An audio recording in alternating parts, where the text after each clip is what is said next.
ഓം ജയ് സായിരാം നമശിവായ. നമ്മൾ 9-ാം അധ്യായം തുടങ്ങുകയാണ്. സായിയെ ദർശിക്കാനും ദർശനശേഷം ഷിർദി വിടാനും അനുവാദവും ആവശ്യമാണ്. ബാബയുടെ അനുവാദമില്ലാതെ മടങ്ങിയവർക്ക് അപകടങ്ങളെ നേരിടേണ്ടി വന്നിട്ടുണ്ട്. അതുപോലെ ഷിർദി വിട്ടുകൊള്ളാൻ ബാബ അരുളിയാൽ പിന്നീട് അവിടെ നിൽക്കരുത്. പ്രശ്നങ്ങളെ ക്ഷണിച്ചു വരുത്തുന്നതിന് തുല്യമായിരിക്കുമാണ് നിൽക്കുന്നത്. അവിടുത്തെ വാക്കുകൾ അനുസരിക്കാതിരുന്നാൽ ഫലം കടുത്തത് തന്നെയായിരിക്കും. ഒരിക്കൽ കോപ്പർ ഗാവോണിൽ ആഴ്ചചന്തയ്ക്ക് പോകാൻ ഒരുങ്ങി താത്യാകോട്ടെ പട്ടേൽ ബാബയുടെ സന്നിധിയിലെത്തി. അവിടുത്തെ നമസ്കരിച്ച് അനുഗ്രഹവും വാങ്ങി പോകാനായിരുന്നു ഉദ്ദേശം. അക്ഷമയോടെ അദ്ദേഹം സായീശ്വരനെ നമസ്കരിച്ചു. അപ്പോൾ ബാബ പറഞ്ഞു, ഒരു നിമിഷം കാത്തിരിക്കൂ, കച്ചവടം അവിടെ നിൽക്കട്ടെ, അതിനൊക്കെ പിന്നെ സമയമുണ്ട്. എന്തായാലും ഇപ്പോൾ ഗ്രാമത്തിന് പുറത്തു പോകണ്ട. പക്ഷേ താത്യ ഉടൻ തന്നെ പോകണമെന്ന് വലിയ നിർബന്ധത്തിലായിരുന്നു. അങ്ങനെ അവിടെ ചെന്ന് ഭഗവാനെ കണ്ടിട്ട് വേഗം ഒരു ചന്തയ്ക്ക് പോകണമെന്നൊക്കെ വിചാരിച്ചിരിക്കുകയായിരുന്നു. ഭഗവാൻ പറഞ്ഞു, ഇപ്പോൾ പോകണ്ട, കുറച്ച് കഴിഞ്ഞിട്ട് പോവാം എന്നൊക്കെ പറഞ്ഞു. പക്ഷെ അദ്ദേഹം അതിനൊന്നും കൂട്ടാക്കിയില്ല. അപ്പോൾ ബാബ പറഞ്ഞു, എങ്കിൽ നീ ശ്യാമയെ കൂടെ കൊണ്ടുപോകും. താത്യ അതിന് മറുപടി ഒന്നും പറഞ്ഞില്ല. ശ്യാമ കൂടെ വരേണ്ട ഒരാവശ്യവും ഉള്ളതായി താത്യയ്ക്ക് തോന്നിയില്ല. ബാബയോട് മറുത്തു പറഞ്ഞതുമില്ല. പക്ഷേ ഒറ്റയ്ക്ക് തന്നെ യാത്രയായി. 3 കിലോമീറ്ററോളം പോയതേ ഉള്ളൂ. കുതിര പെട്ടെന്ന് വിരളി പിടിച്ച് നിയന്ത്രണം വിട്ട് ഓടാൻ തുടങ്ങി. വണ്ടി ശക്തിയായി ഉലഞ്ഞു. കുതിര കാലുളുക്കിയിട്ട് താഴെ വീണു. താത്യയ്ക്ക് ചെറിയ പരിക്കുകൾ പറ്റി. അപ്പോഴാണ് സായീശ്വരന്റെ മുന്നറിയിപ്പ് മനസ്സിൽ തെളിഞ്ഞു. ഭഗവാൻ ആദ്യമേ പറഞ്ഞു പോണ്ട എന്നൊക്കെ പറഞ്ഞു. എന്നാലും പോകണമെന്ന് നിർബന്ധിച്ചപ്പോൾ എന്നാൽ ഒരു കാര്യം ചെയ്തോളൂ, ശ്യാമേനും കൂടെ കൊണ്ടുപോകാൻ പറഞ്ഞു. അത് ആള് കൂട്ടാക്കിയില്ല. പോയിട്ടെന്തായി, അവസാനം വണ്ടിയടക്കം കെട്ടിമറിഞ്ഞ് വീണ് പരിക്കും പറ്റി. മറ്റൊരിക്കലും ഇത് ഇങ്ങനെ തന്നെ ഒരു സംഭവം ഉണ്ടായിരുന്നു. ഒരു പ്രാവശ്യം കൂടി ഉണ്ടായി. അന്ന് കുതിരവണ്ടി ബാബുൾ മരത്തിലടിച്ച് തകർന്നു. സായി കൃപയാൽ കൂടുതൽ ദുരന്തങ്ങൾ ഒഴിവായി. വേറൊരു സംഭവം കൂടി പറയാണ്. ഒരിക്കൽ നാനാ സാഹിബിന്റെ കത്തുമായി ഒരു യൂറോപ്യൻ ഷിർദിയിൽ ചെന്നു. ബാബയെ വണങ്ങി. തൃക്കൈകളിൽ ചുംബിക്കണമെന്ന് അദ്ദേഹത്തിന് വലിയ ആഗ്രഹമുണ്ടായിരുന്നു.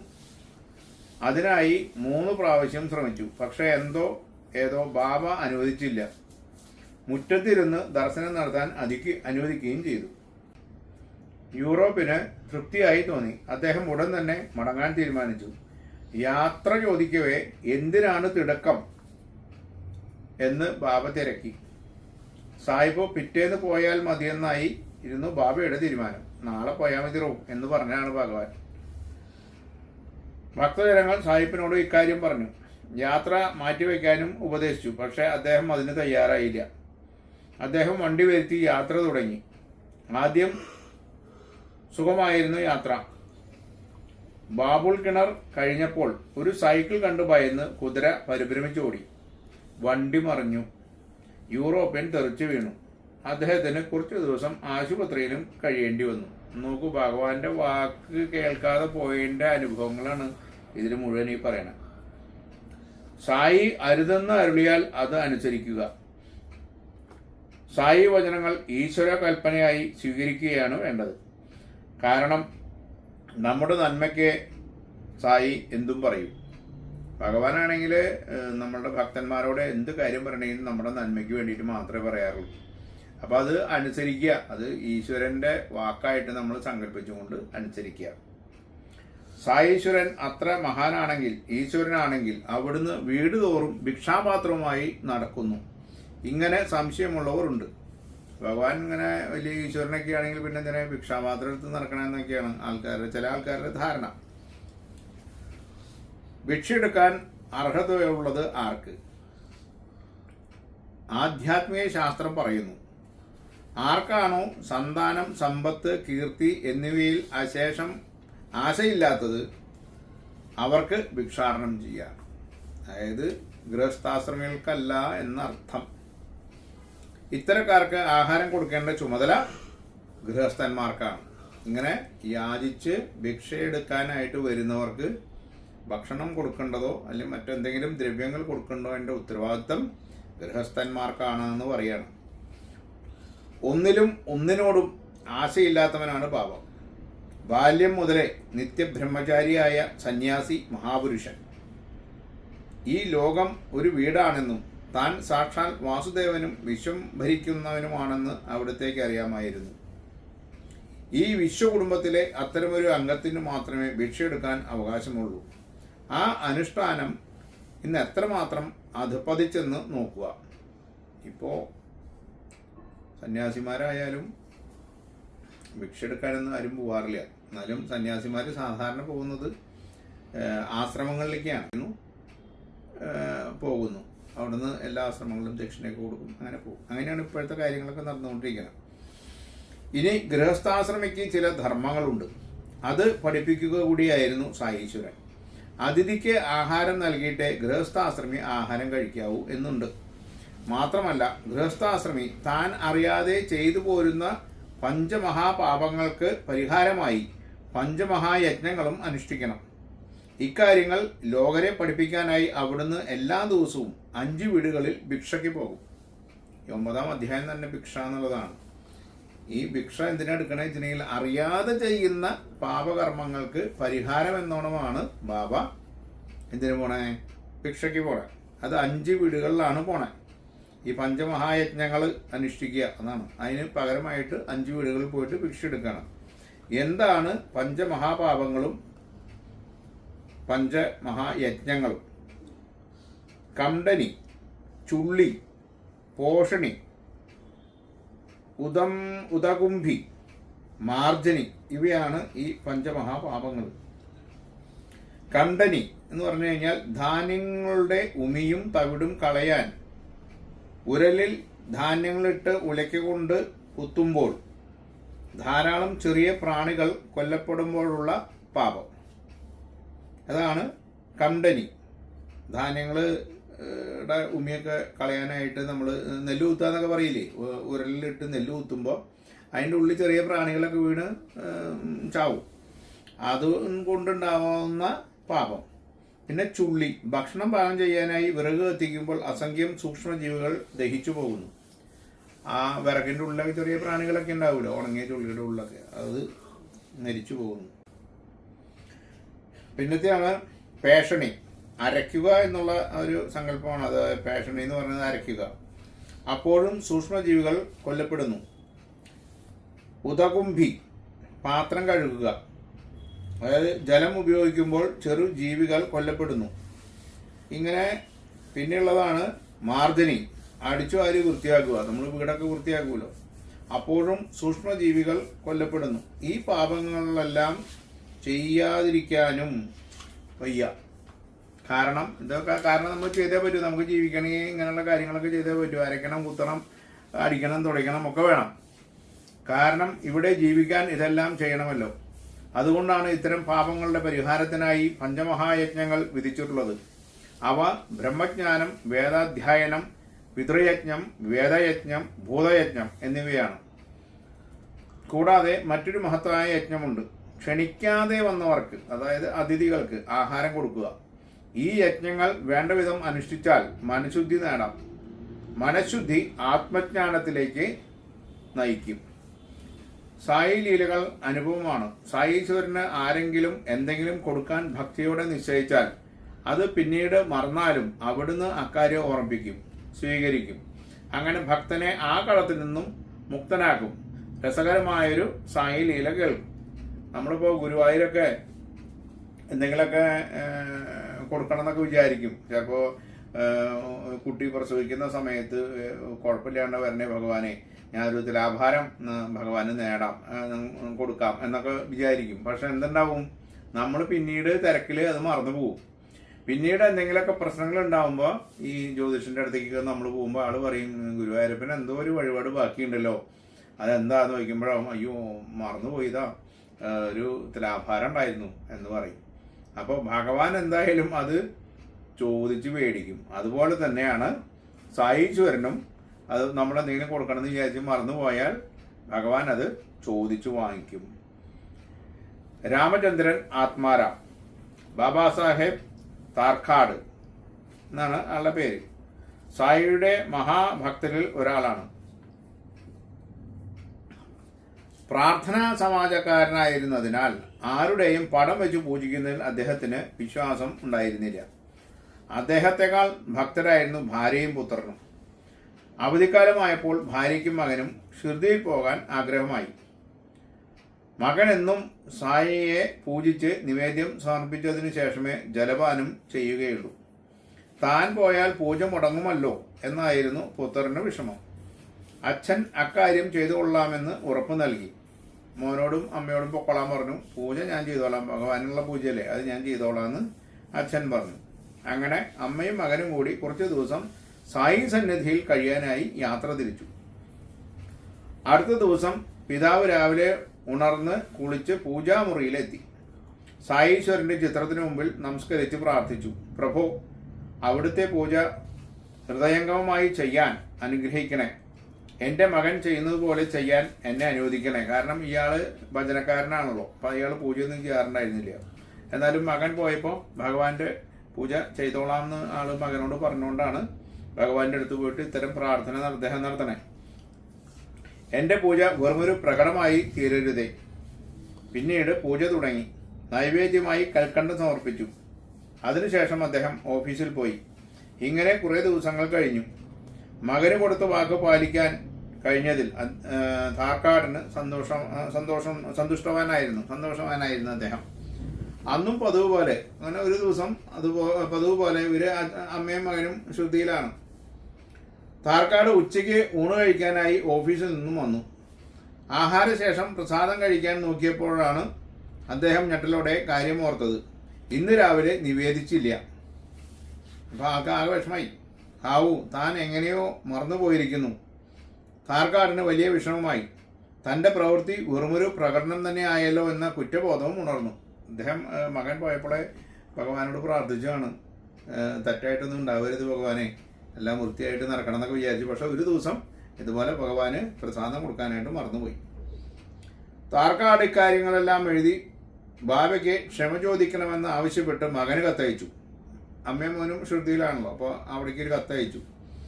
ഇനി ആ ദിവസം ഉച്ചയ്ക്ക് സായീശ്വര സന്നിധിയിൽ നടന്നതെന്തെന്ന് നോക്കാം. അന്ന് വൈകുന്നേരം അവിടെ ഭഗവാന്റെ സന്നിധിയിൽ എന്താണ് നടന്നതെന്ന് പറയാണ്. ഉച്ച സമയം മധ്യാഹ്ന ആരതി തുടങ്ങാറായി. പെട്ടെന്ന് ബാബ ധാർക്കാടിന്റെ ഭാര്യയോട് ചോദിച്ചു, അമ്മേ, ഞാൻ നിങ്ങളുടെ വീട്ടിൽ പോയിരുന്നു. ഉച്ച സമയമല്ലേ, നല്ല വിശപ്പുണ്ടായിരുന്നു. എന്തെങ്കിലും കഴിക്കാമെന്ന് കരുതി ഒരുവിധം അകത്ത് കിടന്നു. പക്ഷേ എനിക്കൊന്നും അവിടെ കഴിക്കാൻ വെച്ചിട്ടുണ്ടായിരുന്നില്ല. അങ്ങനെ വിശപ്പടക്കാൻ കഴിയാതെ ഞാൻ മടങ്ങി. ഇദ്ദേഹം ഈ മറന്ന ദിവസം ഭഗവാൻ അവിടെ പോയിണ്ടായിരുന്നു എന്ന് പറയാണ്. എന്നാൽ ആലോചിച്ച് നോക്കൂ ഭഗവാന്റെ ലീല. അവിടെ പോയപ്പോൾ അന്ന് അദ്ദേഹം മറന്നിരുന്നു. ആ വിവരം ഭഗവാൻ ഇവിടെ അമ്മേനെ അറിയിക്കുകയാണ്. ഇയാളാണെങ്കിലോ, ധാർക്കാടാണെങ്കിൽ മകനോട് ക്ഷമ ചോദിച്ചുകൊണ്ട്, ബാബയോട് ക്ഷമ ചോദിച്ചുകൊണ്ട് ഒരു കത്തയച്ചിരിക്കുക മകന്. ആ അമ്മയ്ക്ക് കാര്യം മനസ്സിലായില്ല. പക്ഷെ അടുത്തു തന്നെ ഉണ്ടായിരുന്ന മകന് മനസ്സിലായി, അച്ഛൻ്റെ പൂജയിൽ എന്തോ കുഴപ്പമുണ്ടായിട്ടുണ്ട്. അയാൾ ബാബയോട് താൻ വീട്ടിലേക്ക് മടങ്ങിപ്പോയി പൂജ ചെയ്യാം എന്ന് പറഞ്ഞു. പക്ഷെ സായി സമ്മതിച്ചില്ല. അവിടെ തന്നെ പൂജ അർപ്പിക്കാൻ അനുവദിച്ചു. മകൻ പറഞ്ഞു, ഇതൊക്കെ ഭഗവാൻ ഇങ്ങനെ പറഞ്ഞപ്പോൾ തന്നെ മകന് മനസ്സിലായി അച്ഛൻ്റെ പൂജയിൽ എന്തോ കുഴപ്പമുണ്ടായിട്ടുണ്ട്. അപ്പോൾ ഉടനെ ഭഗവാനോട് പറഞ്ഞു, ഞാനൊരു കാര്യം ചെയ്യാം, ഞാൻ വീട്ടിലേക്ക് പോയിട്ട് പൂജ ചെയ്തോളാം എന്ന് പറഞ്ഞു. ഭഗവാൻ സമ്മതിച്ചില്ല. വേണ്ട, നീ ഇവിടെ ഇരുന്നിട്ട് പൂജിച്ചാൽ മതി എന്ന് പറഞ്ഞു. മകൻ ഇക്കാര്യങ്ങളെല്ലാം എഴുതി പിതാവിന് കത്തയച്ചു. ഈ സമയം അവിടുന്ന് അയച്ച കത്ത് ഇങ്ങോട്ട് വരികയാണ്. അച്ഛൻ അവിടുന്ന് ഒരു കത്തയച്ചു, മകൻ ഇവിടുന്ന് അങ്ങോട്ടൊരു കത്തയച്ചു, ഈ വിവരങ്ങളൊക്കെ പറഞ്ഞിട്ട്. കാരണം ഈ കത്തയക്കുക എന്ന് പറഞ്ഞാൽ നമുക്കറിയാലോ, ഇന്നത്തെ കാലത്ത് കത്തയക്കലൊന്നും ഇല്ല. പണ്ട് കാലത്ത് മൊബൈലും ഫോണും സൗകര്യങ്ങളൊന്നും ഇല്ല. അന്നൊക്കെ കത്ത് വേണം അങ്ങോട്ടും ഇങ്ങോട്ടും പോകാനൊക്കെ ആയിട്ട്. കത്തിലൂടെയാണ് കാര്യങ്ങളൊക്കെ അറിയുന്നത്. എന്തായാലും രണ്ടിടത്തും കത്ത് കിട്ടിയത് ഒരേ ദിവസം. മകൻ അയച്ച കത്ത് അച്ഛന് കിട്ടിയതും അച്ഛൻ അയച്ച കത്ത് മകന് കിട്ടിയതും ഒരേ ദിവസം. കത്ത് വായിച്ച അവരുടെ മിഴികൾ നിറഞ്ഞൊഴുകി. ഭക്തരോടുള്ള അവിടുത്തെ കൃപാപൂരം കണ്ട് പിതാവിൻ്റെ ഹൃദയം ആർദ്രമായി. മഹാഭക്തനായിരുന്നു ഈ മകൻ്റെ അമ്മ.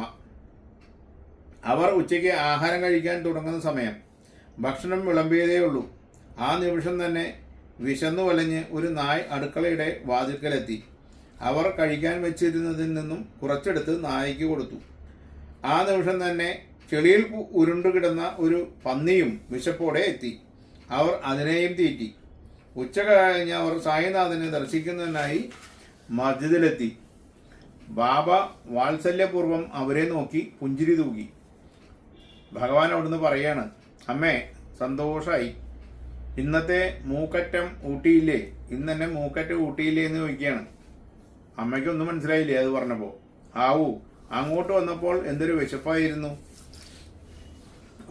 ഭഗവാൻ അമ്മയുടെ അടുത്തേക്ക് പോവാണ്. അമ്മ ഭക്ഷണം കഴിക്കാൻ ഇരിക്കുന്ന സമയത്താണ് പോണേ, നായയായിട്ട്. ഭയങ്കര വിശപ്പായിരുന്നു എന്ന് പറയാണ്. ഇങ്ങനെ തന്നെ വേണം ഇനിയും, ഇങ്ങനെ തന്നെ ഇനിയും വേണമെന്ന് പറയാ. അമ്മയ്ക്ക് ഒന്നും മനസ്സിലാവണില്ലേ, ഭഗവാൻ ഇങ്ങനെ പറഞ്ഞുകൊണ്ടിരിക്കുക. കാരണം ഇത്തരം പ്രവൃത്തികളെ നിങ്ങൾക്ക് പിന്നെ സഹായകമായി തീരുകയുള്ളൂ. ഇത്തരം പ്രവൃത്തികളാണ് നിങ്ങൾക്ക് പിന്നെ സഹായമായി തീരാമെന്ന് ഭഗവാൻ പറയാണ്. ഈ മസ്ജിദിലിരുന്ന് ഞാൻ ഒരിക്കലും പൊളി പറയാറില്ല. വിശക്കുന്നവനെ ആദ്യം മുട്ടുക, പിന്നെ സ്വയം ഉണ്ണുക. പാവം ആ സ്ത്രീക്ക് ഒന്നും മനസ്സിലായില്ല. അപ്പോൾ ബാബ പറഞ്ഞു, അമ്മേ, അമ്മ ഭക്ഷണത്തിന് ഇരുന്നപ്പോൾ വിശന്നു വലഞ്ഞു വന്ന നായ ഞാനായിരുന്നു. ദേഹം മുഴുവനും ചെളി പുരണ്ടു വന്ന പന്നിയും ഞാൻ തന്നെ. ഞാൻ ചിലപ്പോൾ നായ, ചിലപ്പോൾ പന്നി, ചിലപ്പോൾ ഈച്ച, പൂച്ച, ഉറുമ്പ്, ഇങ്ങനെ വിഭിന്ന രൂപങ്ങളിൽ പ്രപഞ്ചത്തിൽ ചരിക്കുന്നു. ഭഗവാന്റെ ലീലകളൊന്നും ആലോചിച്ച് നോക്കൂ. ഭഗവാൻ അപ്പം നമ്മളൊക്കെ ഭക്ഷണം കഴിക്കുമ്പോൾ ഒക്കെ നോക്കിയിരിക്കണം. നമ്മൾ ആരെങ്കിലും വരുന്നുണ്ടോ, അല്ലെങ്കിൽ വല്ല മൃഗങ്ങൾ വരുന്നുണ്ടോ, ഇതൊക്കെ നമ്മൾ നോക്കണം നമ്മൾ ഭക്ഷണം കഴിക്കുമ്പോൾ. അതിനാണ് നമ്മളൊക്കെ ഭക്ഷണം കഴിക്കുമ്പോൾ ഒരു കുറച്ച് ഭക്ഷണം എടുത്തിട്ട് നമ്മളിങ്ങനെ പ്ലേറ്റിൽ നിന്ന് കുറച്ചെടുത്ത് സൈഡിലേക്ക് വെക്കും. എന്തിനു വേണ്ടിയിട്ടാണ്? ഇത് അവിടെയുള്ള ജീവികൾക്ക് കഴിക്കാൻ വേണ്ടിയിട്ടാണ്. കാരണം ഈശ്വരൻ ഏത് രൂപത്തിലാണ് എപ്പോഴാണ് വരണതെന്ന് പറയാൻ പറ്റില്ല. അതേപോലെ തന്നെയാണ് നമ്മൾ കാലത്ത് ചോറുണ്ടാക്കി കഴിഞ്ഞ് കഴിഞ്ഞാൽ നമ്മൾ കുറച്ചെടുത്ത് പ്രകൃതിയിൽ കൊണ്ടുവയ്ക്കും. അപ്പോൾ നമ്മൾ കാക്കയ്ക്ക് കൊടുക്കാന്നാണ് പറയണേ. പക്ഷെ കാക്കയ്ക്ക് കൊടുക്കാന്ന് പറഞ്ഞാൽ പ്രകൃതിക്ക് കൊടുക്കുക. സർവ്വചരാചരങ്ങളിലും ഈശ്വരനുണ്ടെന്നുള്ള സങ്കല്പമാണ് ഭാരതീയ സനാതനധർമ്മ സങ്കല്പം തന്നെ. സായിയുടെ അരുളപ്പാട് കേട്ട് അവരുടെ മിഴികൾ ആനന്ദത്താൽ നിറഞ്ഞൊഴുകി.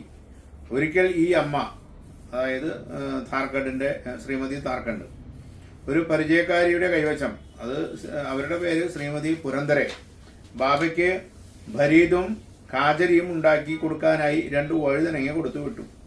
അവർ മസ്ജിദിലെത്തിയപ്പോൾ സായീശ്വരൻ ആഹാരം കഴിക്കാനിരിക്കുകയാണ്. ശ്രീമതി പുരന്തരെ ഭരീതി വിളമ്പി. ബാബയ്ക്ക് അതിഷ്ടമായി. പിന്നീട് എല്ലാവർക്കും അത് വിളമ്പി. കുറച്ചു കഴിഞ്ഞപ്പോൾ കാജരി ബാബ ആവശ്യപ്പെട്ടു. കാജരി കൊടുക്കാൻ ഒരു മറന്നു പോകുന്നുണ്ട്. അപ്പോൾ അത് ഭഗവാൻ ആവശ്യപ്പെടുകയാണ്, കാജരി എവിടെയെന്ന്.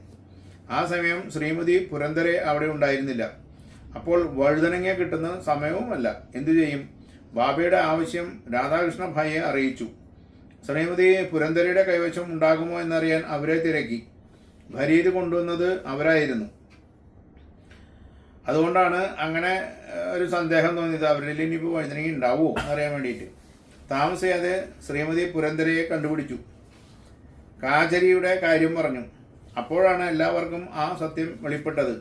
തൻ്റെ ഭക്ത കൊടുത്തുവിട്ട നൈവേദ്യം സ്വീകരിക്കുന്നതിനായിട്ടാണ് ബാബ തിടുക്കം കൊണ്ടത് എന്നർത്ഥം. അതായത് കാജരി ചോദിക്കുകയാണ്, കാരണം ഇവർ കൊടുക്കാൻ മറന്നു. അപ്പോൾ കാജരി ഭഗവാൻ ചോദിച്ചു. അപ്പോൾ കാര്യം മനസ്സിലായി അവർക്ക്. പിന്നീട് ശ്രീമതി ധാർഖണ്ഡ് കൊടുത്തുവിട്ട വഴുതനങ്ങ കൊണ്ട് ബാബയ്ക്ക് ഇഷ്ടപ്പെട്ട വിധം ആ അമ്മയുടെ ആഗ്രഹപ്രകാരം കാജരി ഉണ്ടാക്കി പാചകം ചെയ്തു കൊടുത്തു.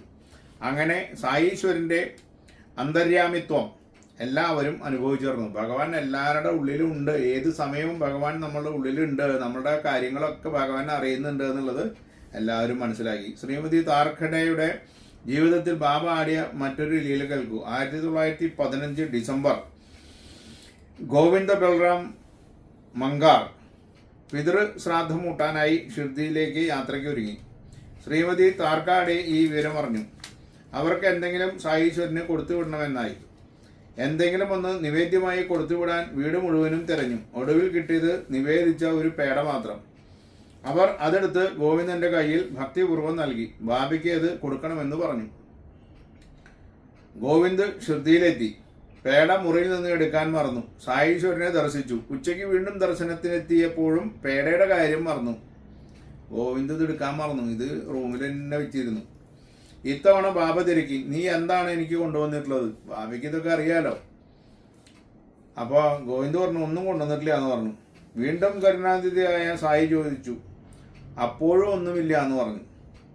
ഒടുവിൽ സായീശ്വരൻ ചോദിച്ചു, നീ യാത്ര തിരിച്ചപ്പോൾ ആ അമ്മ എനിക്കൊരു മധുരപലഹാരം തന്നു വിട്ടില്ലേ, അതെവിടെ എന്ന് ഭഗവാനോട് ഇയാള് ഗോവിന്ദനോട് ചോദിക്കുകയാണ് ഭഗവാൻ. ഭഗവാൻ ഇതൊക്കെ മനസ്സിലാക്കിയിരിക്കണു, കാരണം പേട റൂമിലുണ്ട് ഇയാളുടെ, അത് ഭഗവാൻ അറിയാം. അത് ഇയാൾ കൊണ്ടുവരാൻ 2 പ്രാവശ്യം മറന്നു, പിന്നെയും ചോദിച്ചു മറന്നു. ഒരു പേടയല്ലേന്ന് വെച്ചിട്ട് ഇയാളത് മറക്കുകയാണ്. പക്ഷെ ഭഗവാന് അത് ഏറ്റവും വലുതാണ്. എന്താണ്? ആ ശ്രീമതി താർക്കേട അവര് ഭഗവാന്റെ അത്രയും വലിയ ഭക്തയാണ്. ആ ഭക്ത കൊടുത്തുവിട്ട സ്നേഹത്തോടു കൂടിയിട്ട് പ്രേമത്തോടു കൂടി കൊടുത്തു വിട്ടിട്ടുള്ള ആ പേട ഭഗവാന് അത്രയും വലുതാണ്. അതുകൊണ്ടാണ് ഭഗവാൻ 2-3 പ്രാവശ്യം ചോദിച്ചിട്ട് അവസാനം ഭഗവാൻ തന്നെ പറഞ്ഞു, അവര് കൊണ്ടുവന്നിട്ടുള്ള സാധനം നീ അവിടെ ചെറിയല്ലേ, അങ്ങോട്ട് കൊണ്ടുപോവാ എന്ന് പറഞ്ഞു. ഉടൻ തന്നെ ഗോവിന്ദു അല്ലാതായി. ലജ്ജയോടെ അയാൾ താമസ സ്ഥലത്തേക്ക് ഓടി. ശ്രീമതി താർക്കാടെ കൊടുത്തുവിട്ട പേടയുമായി തിരിച്ചെത്തി. മാപ്പിരുന്നുകൊണ്ട് അത് ബാബയുടെ തൃക്കൈയിൽ കൊടുത്തു. കയ്യിൽ കിട്ടിയ ഉടൻ ബാബ അത് കഴിക്കുകയും ചെയ്തു. അങ്ങനെ ഒരിക്കൽ കൂടി ശ്രീമതി താർക്കേടയുടെ ഭക്തി അംഗീകരിക്കപ്പെട്ടു. ഓരോ ഭക്തനും അവന്റെ വിശ്വാസത്തിനനുസരിച്ചുള്ള ഫലം നൽകി സായീശ്വരൻ അനുഗ്രഹിക്കുന്നു. സമസ്ത ജീവജാലങ്ങളിലും ഈശ്വരനെ ദർശിക്കണം. ഈ ഉപനിഷത്ത് തത്വം എങ്ങനെ നടപ്പിലാക്കണമെന്ന് ബാബ ആചരിച്ച് നമുക്ക് കാണിച്ചു തരുന്നു. ഇതുപോലെ ഭഗവാന്റെ എന്താ പറയാ, എല്ലാ ജീവികളിലും ഈശ്വരനെ ദർശിക്കണം എന്നുള്ള ഉപനിഷത്ത് തത്വത്തെ അനുസരിച്ച് തന്നെയാണ് നമ്മൾ അന്നദാനം കൊടുത്തുകൊണ്ടിരിക്കുന്നത്. വിശന്ന് വരുന്നവന് അന്നം കൊടുക്കുന്നതാണ്, വിശക്കുന്നവന് അന്നമാണ് ദൈവം. അപ്പോൾ നമ്മൾ ആ അന്നം കൊടുക്കുന്നതിന് വേണ്ടിയിട്ടുള്ള അന്നദാന മണ്ഡപം പണിയാനുള്ള ഒരു തത്രപ്പാടിലാണ്. എന്തായാലും എല്ലാവരുടെയും ഒരു സഹകരണം അതിന് അത്യാവശ്യമാണ്. ഇനി 9-ാം അധ്യായം ഇവിടെ അവസാനിക്കുകയാണ്. ഓം ജയ് സായിറാം, നമഃ ശിവായ.